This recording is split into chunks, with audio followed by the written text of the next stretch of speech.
Hola a todos, hoy realizaremos un ejercicio de aplicación de la primera ley de la termodinámica. Consiste en un balance de energía en un evaporador de simple efecto.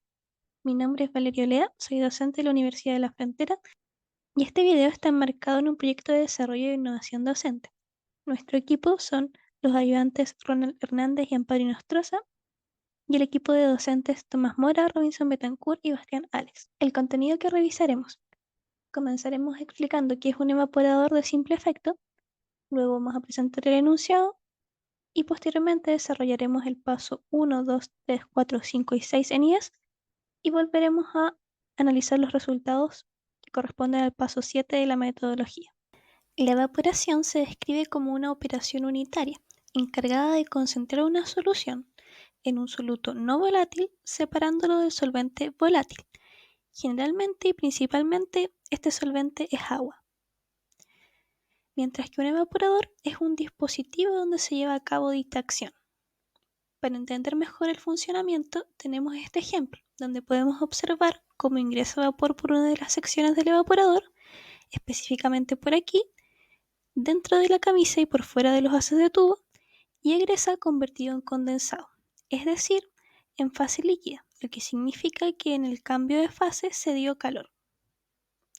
Este calor es transferido al jugo que transita por el interior de los tubos, lo que provoca que parte de su solvente volátil se comience a evaporar, y de esta forma se va a obtener un producto más concentrado.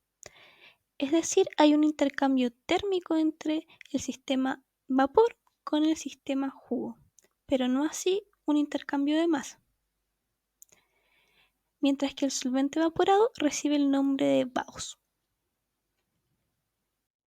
El evaporador de este caso se llama de película ascendente porque, como vemos aquí, el jugo ingresa por acá y luego sube por el evaporador. Así es como se vería un evaporador en la vida real. Hay de diferentes tipos, pero este es uno de los más clásicos. Además, también existen los evaporadores de múltiple efecto. ¿Qué significa esto?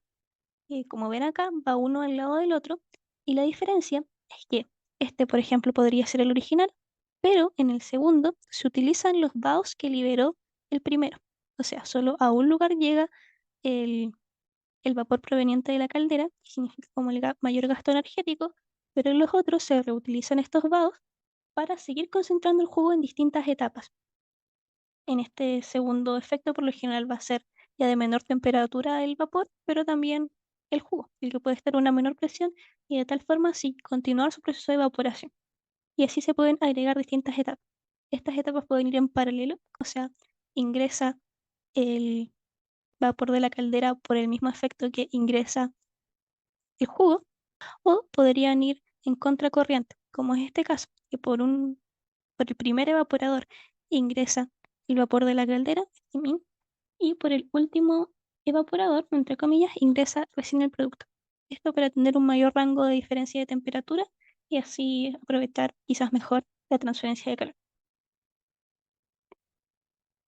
Así es como se vería uno de estos tipos de evaporadores en la vida real. A continuación, el enunciado lo va a leer Robotín. 1.5 kilogramos por segundo de jugo de naranja ingresan a un evaporador de simple efecto a 36 grados centígrados con una concentración promedio de 12%.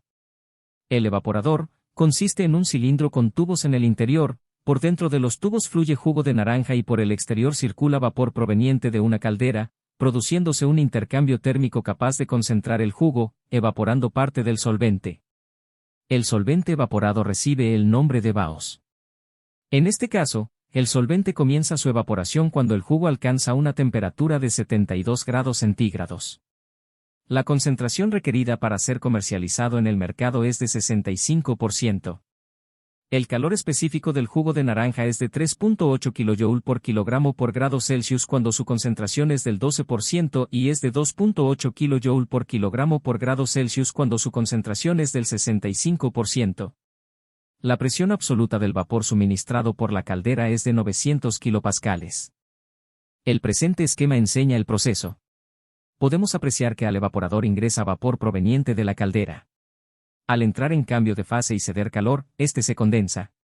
Por otro lado, ingresa el zumo o jugo de naranja, que al recibir calor se evapora parcialmente, generando los denominados vaos, y concentrando el jugo. Preguntas. 1. Determine la tasa de calor que transfiere el vapor al jugo de naranja. 2. Calcule la tasa másica de vapor necesaria para alcanzar la concentración requerida. 3. La transferencia de calor por segundo se puede determinar usando la ecuación Q igual a U por A, por paréntesis, temperatura de vapor de caldera menos temperatura de evaporación del producto, cierre paréntesis. Donde Q es la tasa de transmisión de calor. U es el coeficiente global de transmisión de calor. A es el área de intercambio térmico. Determine el área de intercambio térmico para cumplir los requisitos del enunciado, cuando el coeficiente U es igual 0.95 kilowatts dividido en metros cuadrados por grado Celsius. 4. Si el evaporador cuenta con 36 tubos internos de 0.03 metros de radio y suponiendo que todo el manto de los tubos es área de intercambio térmico, ¿qué largo deben tener los tubos? Sugerencia: área de manto cilindro igual a 2 por pi por radio por largo. 5. Si el evaporador trabaja 6 días a la semana en 3 turnos de 8 horas, ¿cuántos kilogramos de concentrado de jugo de naranja se producen semanalmente? Vamos a IES. Una vez en IES, podemos pegar el enunciado entre paréntesis de llaves o comillas, así como escribir el nombre de cada paso. Empecemos con la definición del paso 1. Paso 1. Enunciado del problema. Exprese brevemente y con sus propias palabras el problema, la información dada y las cantidades por determinar. Esto asegura el entendimiento y los objetivos antes de intentar resolver el problema. ¿Cómo explicarías con tus propias palabras el problema, Robotín? Yo lo sintetizaría de la siguiente manera. Se analizará en base a la primera ley de la termodinámica, un evaporador de jugo, el cual aprovecha la transformación de agua en fase de vapor a agua en fase líquida, ya que este proceso libera calor, el cual es transferido al jugo de naranja para evaporar parte del solvente que éste posee y así obtener jugo concentrado. Con balances de energía podremos descubrir la tasa de calor y de vapor necesarias. Las propiedades que extraemos del enunciado y podemos declarar en el paso 1 son la concentración del 12% adimensional, la temperatura inicial del jugo de 36 grados Celsius, el flujo másico de 1,5 kilogramos por segundo, el dot es para indicar el punto sobre la M, la temperatura de salida de 72 grados Celsius, la concentración del 65% y el calor específico relacionado a la concentración de jugo del 12% y el 65%, que son 3,8 y 2,8 respectivamente. Y finalmente la presión del vapor de caldera de 900 kilopascales. El nombre que asignamos a cada una de estas variables o propiedades debemos mantenerlo en el resto de las ecuaciones. Paso 2. Esquema. Trace un esquema o dibujo del sistema físico en cuestión y anote la información pertinente. Indique las interacciones de energía y masa con los alrededores. Listar la información proporcionada en el bosquejo ayuda a ver todo el problema a la vez. Indique las propiedades que permanecen constantes durante un proceso. Primero, como referencia, podemos extraer una captura de pantalla del enunciado para pegarle a la ventana de diagramas de dibujo. Esto con control V y seleccionando Bitmap. Luego ajustamos el tamaño de ser necesario. Este esquema lo podemos simplificar mucho más, transformándolo en simples rectángulos que van a representar a cada sistema, el de jugo y el de vapor. Esto con la herramienta de rectángulos de la paleta de la ventana, donde podemos seleccionar cosas como el color de relleno, de la línea, entre otros. Para crear otro rectángulo igual, basta con copiar y pegar, hacer clic derecho en propiedades si es que queremos cambiar algún detalle como el color. Desde la paleta de figuras se puede seleccionar una flecha que indica la transferencia de calor desde el sistema de vapor al sistema jugo. Ajustamos el tamaño en propiedades. Para agregar los nombres de cada recuadro, hacemos clic en el icono de texto, donde podemos escribir el nombre que queramos asignar. También se puede elegir el tipo, tamaño, fuente y color de letra.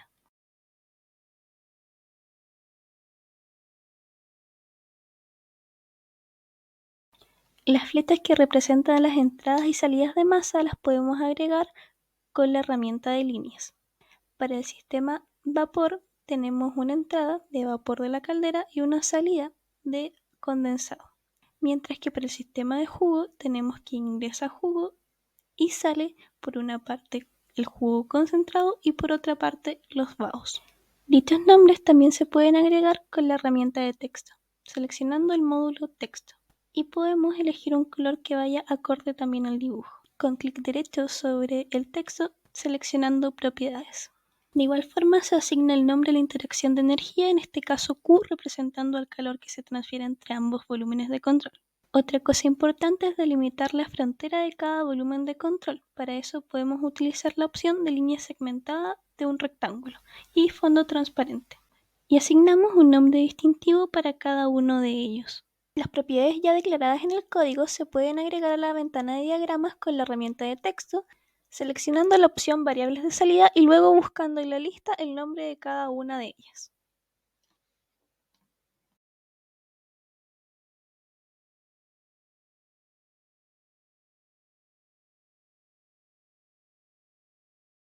Paso 3. Suposiciones y aproximaciones. Enuncia las suposiciones y aproximaciones adecuadas para simplificar el problema.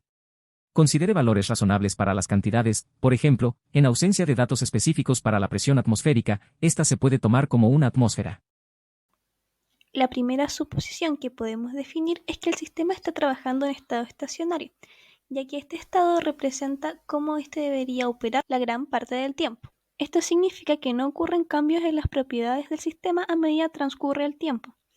Puede ser que sí cambien las propiedades de un lugar a otro, de una entrada o de una salida, pero si lo miramos en el instante de tiempo 1, van a ser los mismos valores que si las miramos en el instante de tiempo 2. Ya que sobre el vapor de caldera no tenemos mayor información más allá de que la presión absoluta con la que llega al evaporador son 900 kilopascales, podemos asumir otras cosas, que son lo que usualmente quizás podemos encontrar en una industria, como por ejemplo, que llega en calidad de vapor saturado, X igual a 1, y que sale convertido en condensado, es decir, líquido, pudiéndose aproximar al líquido saturado, calidad igual a 0. Ya que está en cambio de fase, además podemos afirmar que la presión se mantiene constante. Se considera que el solvente es agua, por lo que se puede modelar con las propiedades de esta. Y una vez que el solvente se convierte en vaos, lo aproximamos a vapor saturado. Sobre el calor que se produce por la vaporización del vapor de caldera, podemos aproximar que toda esta energía se dirige directamente hacia el jugo y que no hay pérdidas de calor hacia otros sectores. Ahora, para facilitar la comprensión, haremos en paralelo el paso 4 y 5. Paso 4. Leyes físicas. Aplique las leyes físicas y principios básicos pertinentes. No olvide indicar claramente la región a la cual se aplica la ley. Paso 5. Propiedades. Determine cuáles son las propiedades desconocidas en los estados conocidos necesarias para resolver el problema. Las leyes físicas y principios termodinámicos que nos sirven en este ejercicio son la primera ley, con un balance de energía, en su versión extendida como mostramos aquí, donde vamos a ocupar la convención de signos de que todo lo que esté entrando a nuestro sistema es positivo y todo lo que esté saliendo es negativo. Eso por la parte izquierda de la ecuación. Mientras que por la parte derecha de la ecuación representamos el cambio de energía que hay dentro del sistema con este delta U, o el cambio de energía cinética o potencial que podría llegar a experimentar este sistema. De forma similar se hace el balance de masa. Todas las masas que entran van positivas y la masa que salga va negativa. Y eso va a ser igual al cambio de masa que hubo en el sistema entre el instante 1 y 2, o entre el estado 1 y 2. Ahora, ¿cómo quedaría esto para el volumen de control de agua de caldera? Calor de entrada en este sistema de acá no tenemos, así que esto se va. Calor de salida sí, tenemos este Q que sale, que va hacia el jugo, que vamos a denotar por menos Q punto. ¿Por qué punto? Porque ya que las unidades de masa que tenemos están en tazas, kilogramos partido en segundos, o sea, en tiempos, vamos a tener que anotar toda la ecuación en esos términos para que se puedan sumar estas cantidades de energía entre sí. No hay ninguna interacción de trabajo, ni de salida ni de entrada, así que lo simplificamos. Y sí tenemos masa que entra y masa que sale. Entra como vapor y sale como condensado. Como el sistema es estacionario, no hay cambios con el tiempo dentro del sistema. Así que esto es el cero. Tampoco tenemos que el sistema esté acelerando o subiendo y bajando, así que el cambio de la energía cinética potencial también es cero. ¿Qué significa esta energía de masa? La energía de masa es la suma entre la entalpía con la que viene esa masa, que representa una suma entre la energía interna y el, entre comillas, trabajo que necesita para entrar o salir, que como sabemos se denota con el término entalpía, más la energía potencial con la que venga ese flujo de entrada, más la energía cinética con la que entra. De igual forma, para el condensado de salida, lo podemos denotar como el M.caldera,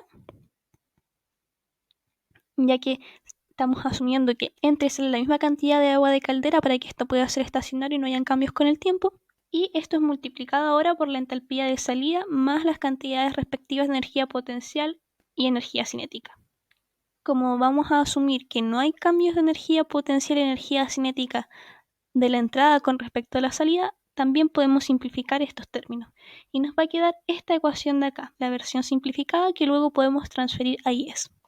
Y en IES, según los nombres que previamente hemos declarado en el código, se vería algo así, donde nos damos cuenta que desconocemos el valor de Q, también desconocemos el valor del flujo másico de vapor de la caldera, pero la entalpía de entrada y de salida la podemos descubrir con los datos y suposiciones que hemos hecho.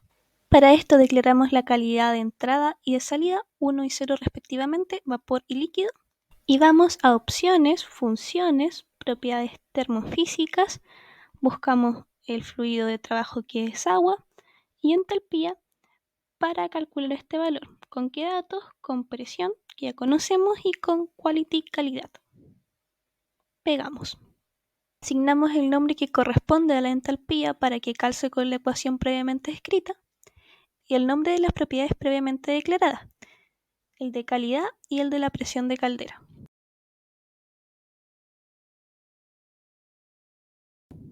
Copiamos y pegamos para la otra entalpía. Asignando los nombres correspondientes. Si queremos conocer los valores que tenemos hasta el momento, nos damos cuenta que al apretar Solver va a aparecer error. Esto ya que tenemos una sola ecuación y dos incógnitas, Q y M de caldera. Por lo que para poder conocer el valor de la entalpía que recién escribimos, podemos dejar la ecuación comentada. Con eso ya desaparecen las incógnitas y nos va a aparecer el valor de cada entalpía, además de los datos previamente declarados. Por lo tanto, el calor y la tasa másica de vapor de la caldera son incógnitas y la entalpía de entrada y de salida son conocidas.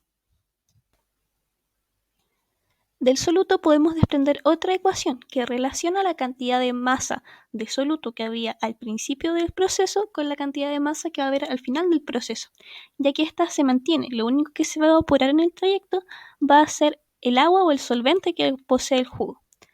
Es decir, si multiplicamos la masa con la que entró, la masa total del jugo, por su concentración, tenemos la masa del soluto de entrada.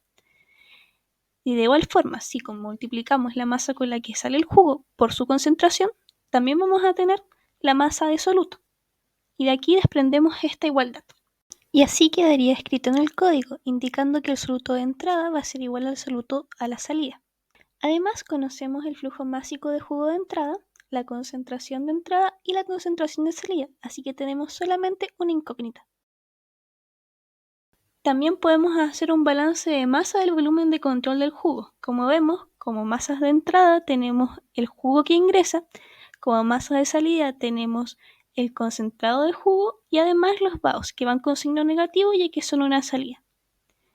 Dentro del sistema, M2 y M1 valen lo mismo, entonces la resta da 0, ya que es estacionario, no hay cambios en el tiempo. Con esta ecuación vamos a poder encontrar el flujo másico de los vados, ya que tanto el flujo másico inicial de entrada lo conocíamos del enunciado y el flujo másico de salida lo conocemos de la ecuación anterior. Ahora, del balance de energía también podemos descartar algunas cosas. No hay calor de salida, ni trabajo de entrada ni de salida. En este caso sí hay calor de entrada, por eso ahora es el mismo Q anterior, ya que asumimos en el paso 3 que todo el calor que salía del sistema agua de caldera ingresa al sistema jugo. Ahora como ingresa es positivo. Y además tenemos la energía de masa del jugo de entrada y del concentrado y los vados de salida. Por razones similares simplificamos la energía potencial y cinética con la que vienen estos flujos y nos quedamos solamente con la entalpía asociada a cada uno de ellos. Al transcribirlo queda así, donde Q es una incógnita, todas las masas son conocidas y todas las entalpías se pueden calcular. Por ende de aquí podemos desprender el valor de Q, del calor. La entalpía del jugo la podemos calcular a través de la multiplicación del calor específico con la diferencia de temperatura, tomando como referencia 0 grados Celsius. Por otro lado, los vados los podemos calcular usando las propiedades del agua. Para esto vamos a opciones, funciones, propiedades termofísicas, fluidos reales, agua y entalpía, seleccionando temperatura, y aquí conocemos la temperatura de salida, y calidad, en este caso asignamos el número 1, ya que sale 100% como vapor. Ahora, como ya tenemos el mismo número de ecuaciones que de incógnitas, podemos sacar el comentario de la ecuación inicial para que IES la pueda resolver. Con esto hemos encontrado la respuesta de la pregunta 1 y 2, pero aún nos falta el resto. Vamos a copiar la tercera pregunta. Ya que es solo una ayuda de memoria, podemos pegarlo entre paréntesis y llave. La diferencia entre el paréntesis de comillas es que al ir a la ventana donde están las ecuaciones en un formato más amigable, los comentarios en paréntesis y llave no aparecen, pero sí aparecen los que están entre comillas. Esto sirve para que sea más fácil de leer por una persona que, por ejemplo, no entiende cómo leer un código.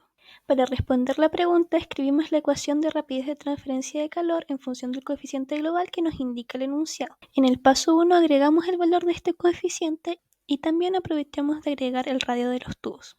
La temperatura de vapor la podemos calcular con las propiedades de la presión de caldera y la calidad, ya sea de entrada o de salida. Esto ya que está en cambio de fase, y así lo podemos ver reafirmado con el gráfico termodinámico. La temperatura de evaporación corresponde a la temperatura de los vados. Quizás aquí nos surja una duda, que cómo es posible que se evapore si es agua a una temperatura tan baja. Esto lo vamos a poder responder calculando la presión de evaporación, que corresponde a la presión de saturación a esa temperatura. Luego lo analizaremos en el paso 7.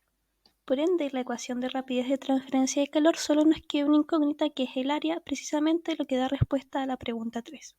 Esta área debe ser cubierta por los 36 tubos, específicamente por el manto de estas tuberías. La ecuación del área de un cilindro es 2pi por R por L. Pi en IE se escribe así, tal cual, pi. Y al escribir el área total como A igual a N por el área de cada cilindro, nos damos cuenta que la única incógnita es L. Por tanto, también se podría resolver inmediatamente. La última pregunta nos indica que debemos multiplicar el flujo másico de salida de jugo por el tiempo determinado de producción. Ya que el flujo másico está en kilogramos por segundo, el tiempo también. Esto sería la multiplicación de los 6 días, cada uno con 3 turnos de 8 horas, y cada hora son 3600 segundos. En IES el paso de resolver es muy rápido y simple, solo basta con apretar la calculadora o solver para tener la respuesta. Pero veamos cómo lo define la metodología en un caso tradicional. Paso 6. Cálculos. Sustituya las cantidades conocidas en las relaciones simplificadas y lleve a cabo los cálculos para determinar las incógnitas a partir de relaciones, tablas de propiedades o programas computacionales. Si los pasos anteriores están bien planteados, este paso ahí lo desarrolla si se selecciona solver. Ponga especial atención en las unidades y las eliminaciones de estas. Redondee los resultados a un número apropiado de dígitos significativos. Y ahora ya podemos completar el paso 7, que se describe así.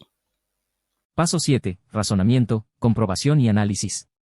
Compruebe para asegurarse de que los resultados obtenidos son razonables e intuitivos, y corrobore la validez de las suposiciones cuestionables, repita los cálculos de ser necesario. Señale también el significado de los resultados y analice sus implicaciones. Exprese las conclusiones posibles y cualquier recomendación que se pueda hacer a partir de estas. Mencione las limitaciones en las que son aplicables los resultados y realice prevenciones contra cualquier mala interpretación y uso inadecuado de los resultados en situaciones donde las suposiciones subyacentes no tienen aplicación.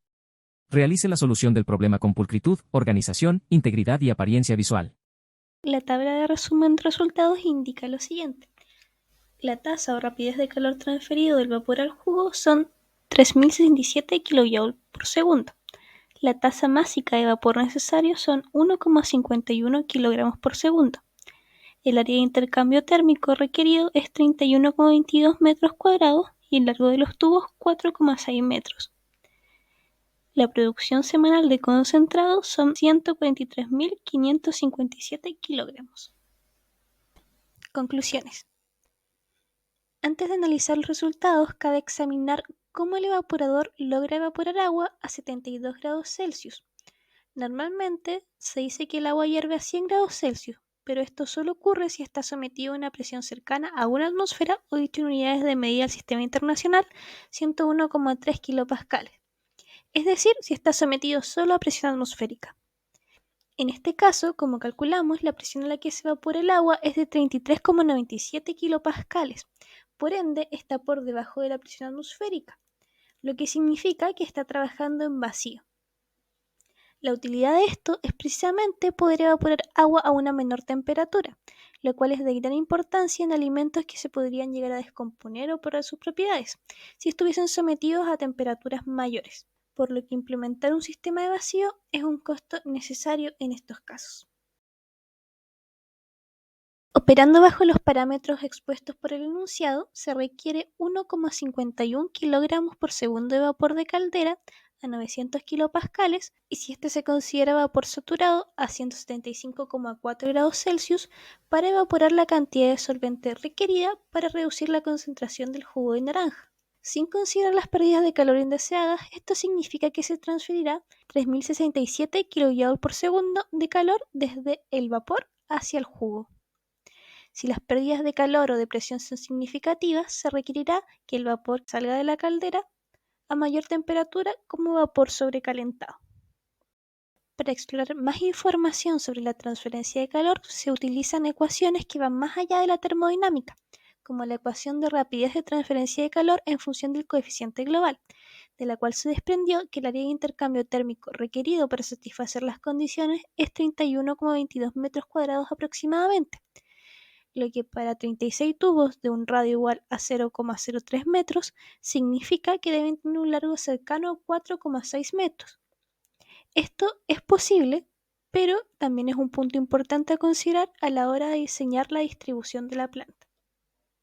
Operando bajo las condiciones mencionadas anteriormente y en estado estacionario, el sistema es capaz de llegar a producir hasta 143.557 kilogramos de jugo concentrado semanalmente. Si vamos un poco más allá y calculamos la diferencia entre el jugo que ingresa semanalmente al evaporador versus el concentrado que sale, obtenemos que los vaos que se evaporaron equivalen a más de 60.000 kilogramos de vapor, el cual está a 72 grados Celsius como mencionamos anteriormente, y esto significa una gran cantidad de energía entre comillas desperdiciada, por lo cual sería recomendable buscar algún otro uso posterior para estos vaos en la fábrica. La bibliografía se basa en el libro de Introducción a la Ingeniería de Alimentos, el libro Termodinámica y el programa IES. Proyecto de Desarrollo e Innovación Docente DIT 2356, potenciando el aprendizaje activo en asignaturas de termodinámica y procesos térmicos. Universidad de la Frontera.